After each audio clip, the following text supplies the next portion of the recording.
Hi, 6 people. Thank you very much for joining. Yeah, let's see if we get to double figures and then I'll make a start.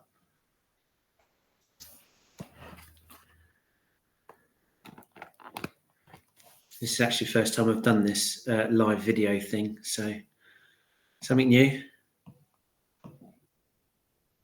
Evening, Jade.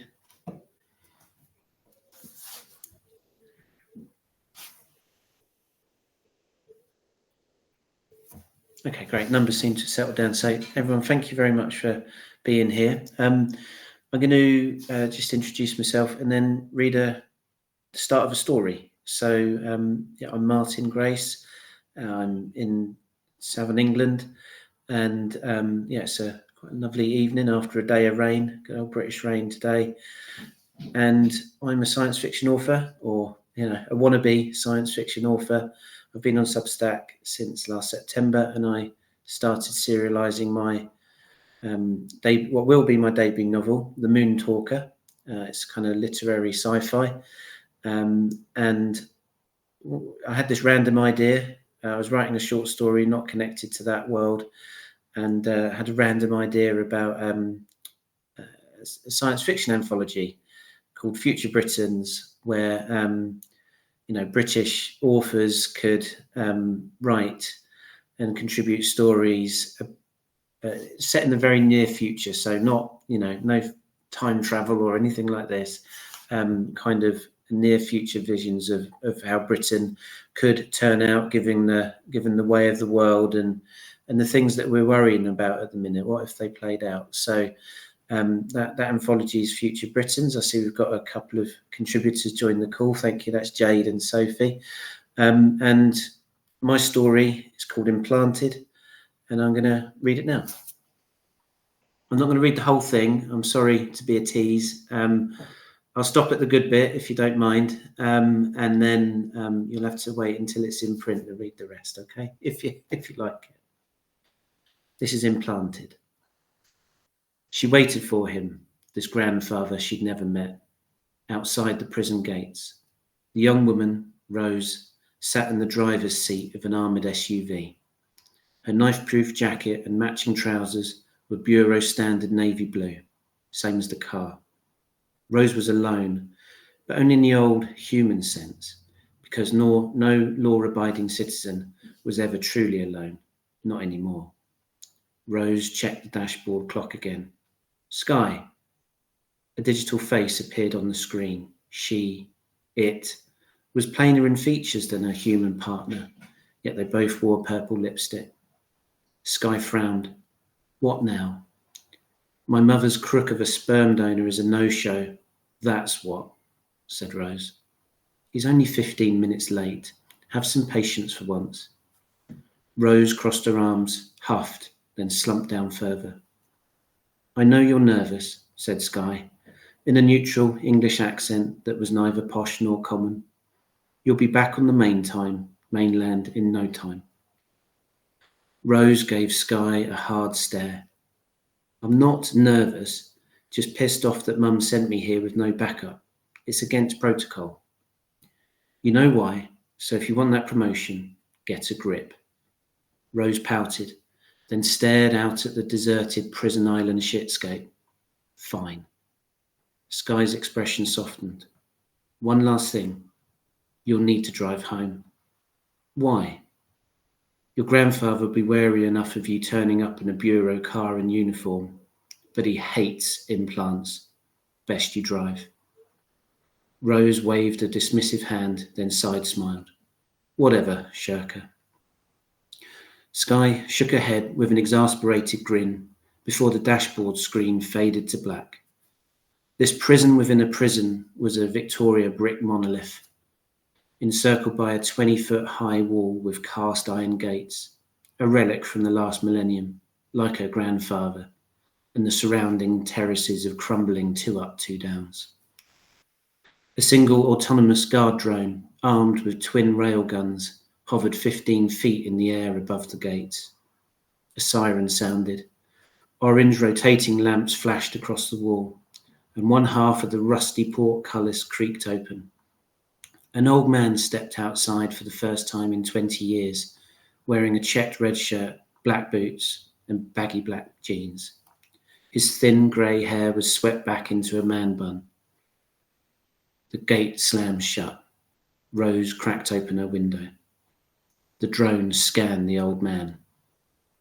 "Prisoner 57826, Morris Ranger," it said in a stilted, monotone voice through its tannoy.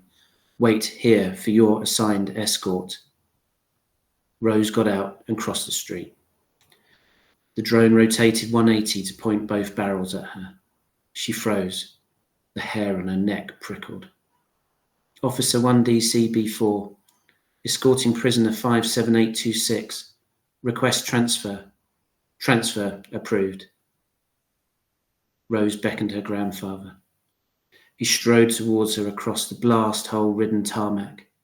She made no secret of placing her right hand on her holster. Morris stopped 2 yards before her. He was over 6 feet and well built for an old-timer.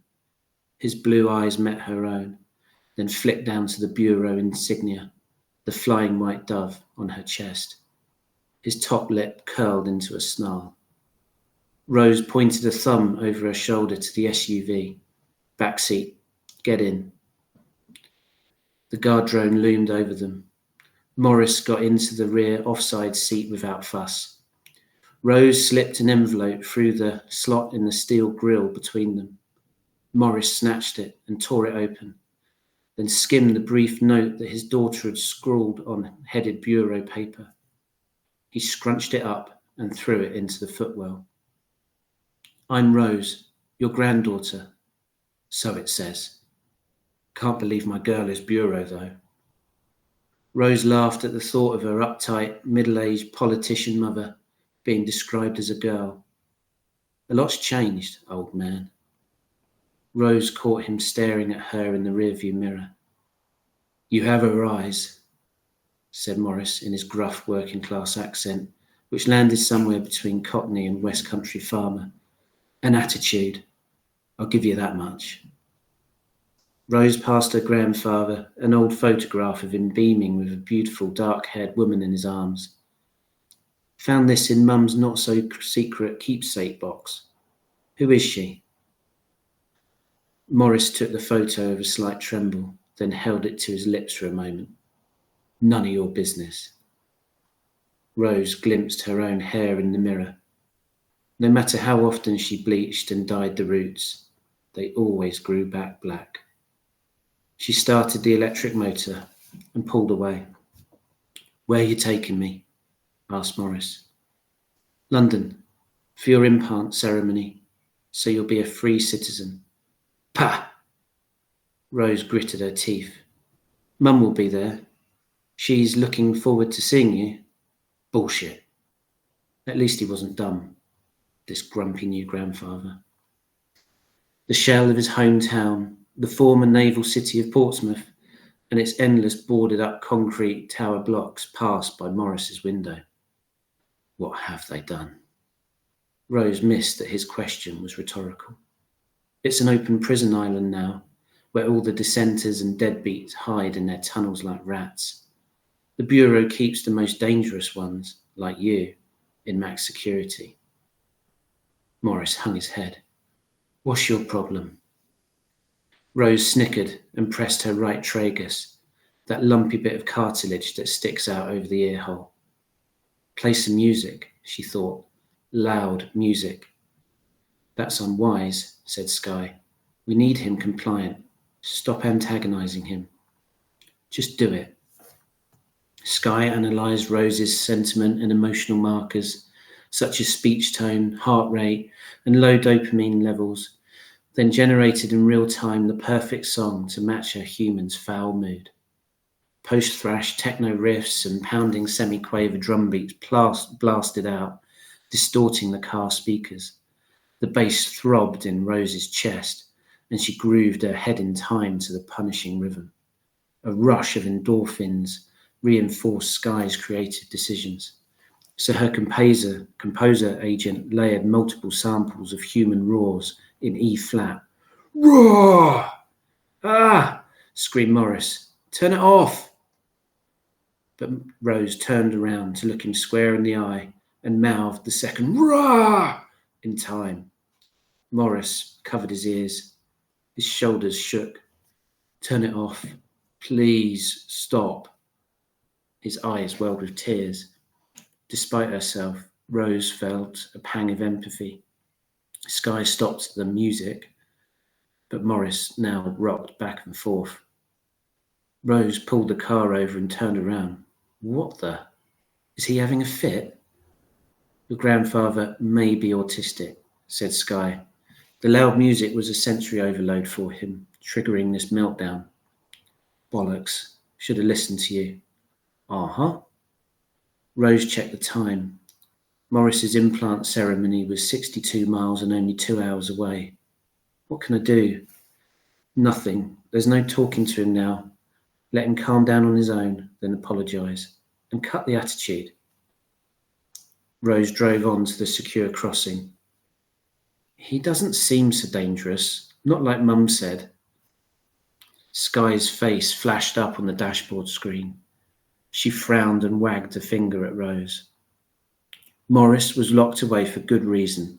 Until he's implanted, he's just another prisoner. Got it?" Rose bit her lip and nodded. After 5 long minutes, Morris's body stilled. "I'm sorry, Grandfather, Mr. Ranger, sir. That was rude and childish of me. Can we start again?" Morris stared at her. "How old are you?" 19. Morris shook his head in his hands. "Sir Janice was expecting when I got put away. She never told me, never visited, not once. Why not? Why not?" Rose raised a finger to her ear. "Don't you dare consult that thing, that abomination," shouted Morris. "Tell me the truth." Rose's hands trembled on the steering wheel, even though he was over 70 and a steel cage separated them. Morris sighed. "Rose, please tell me. I'm owed that much." The border crossing was visible 1 mile ahead, the only break in the 40-foot-high wall of overlapping shipping containers that encircled HMP Portsea Island. A swarm of black dots darted around the bridge like some twisted murmuration. "Mum says you're an embarrassment, that you had a choice. You could have accepted the implant and been there for us, for my birth." "Depends on your definition of a choice," said Morris. "Mandatory government mind control is no choice at all." Rose laughed. "It's not mind control, just the most awesome friend and personal assistant ever. Mine's called Sky. We grew up together." Rose jumped as Morris bashed the steel cage with both balled fists. "I played a song, one protest song, and they buried me for 20 years. Human art is banned, Grandpa. You know this. You had a choice, and you chose wrong." Morris's eyebrows perked up. "Grandpa, eh?" Rose blushed. "That okay?" He smiled as their eyes met. "Yeah, kid, that's okay." The bridge was close. The black dots became clearer. Over 20 guard drones. Bang! The car lurched right. Rose slammed on the brakes. They spun 360, then smacked into a lamppost. A gunpowder-like airbag stench filled the cockpit. Rose held her tender neck as she turned around. "Grandpa?" And that's the end of the beginning of the story. Still 8 people. So hopefully you enjoyed that and gave you a little taste of the tone of the Future Britain's anthology. I've teased you a little bit there, just getting into the action. So yeah, like I say, you'll have to wait for it to get into print. But yeah, thank you for the comments. So yeah, if you've got any questions about the story or the anthology, tap them away now. I'll be here for a couple of minutes. Meanwhile, I just wanted to talk to you about the anthology. So it is a community effort. So it's not I'm publishing it, but I really don't know what I'm doing. It's very much a kind of a grassroots team sport. So we are looking for a little help with our cover design costs. We want a standout cover, and we've chosen the artist Mark from Glasgow, really great cover designer. So if you'd like to pre-order a book, and get your name in the acknowledgements of Final Britons, then I'll put the link into the chat now. That would be so much appreciated by myself and the 22 other authors contributing to Future Britons. Great. Well, yeah, that was the story. So yeah, if there's no other questions, I just want to say thank you very much for listening. I hope you enjoyed it, and yeah, take care and have a good rest of your day.